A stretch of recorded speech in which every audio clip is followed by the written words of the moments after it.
ఒకరోజు అపోస్తుడైన పేతురుని యోహాను పట్టుకున్నారు కదా. పట్టుకున్న తర్వాత మీరు ఏ అధికారాన్ని బట్టి మా మీద తిరగబడుతున్నారు? ఒకసారి మిమ్మల్ని మీరు చూసుకోండి.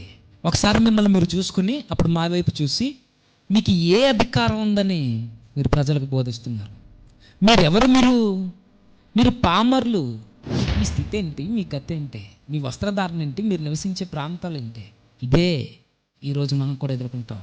మీది ఏ ప్రాంతం, మీది ఏ ఊరు, మీది ఏ కులం, మీది ఏ మతం, ఇవన్నీ అడుగుతున్నారంటే కారణము ఆ మనుస్మృతి ఏదైతే ఉందో, మనవాదం.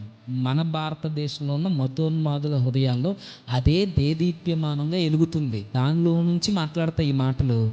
మీరెవరు? ఏ ప్రాంతం? కొంతమంది అడుగుతుంటారు, మీ ఇంటి పేరు చెప్పండి అంటారు. దేనికి ఇంటి పేరు అంటే ఇంటి పేరుని బట్టి కూడా కులం కనుక్కోవచ్చా? కనుక్కుంటారు. ఇంటి పేరుని బట్టి కనుక్కుంటారు. నెక్స్ట్ మీది ఏ ఊరు, ఊరిని బట్టి కనుక్కుంటారు. ఊర్లో ఏ ఏరియా, ఎక్కడుంటారు కనబడుతుందా? సేమ్ ఆ రోజు యూతులకి మీరు ఏ అధికారాన్ని బట్టి, మీకు ఏ బలం ఉంది?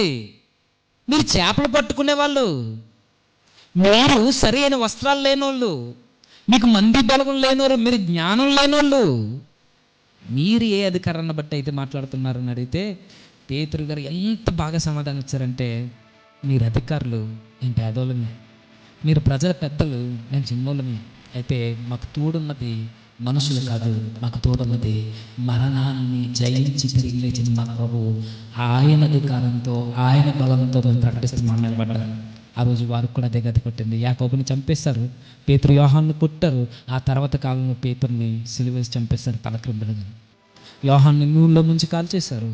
చివరికి పద్మాసు దీపంలో ఒంటరిని చేసి పడేశారు.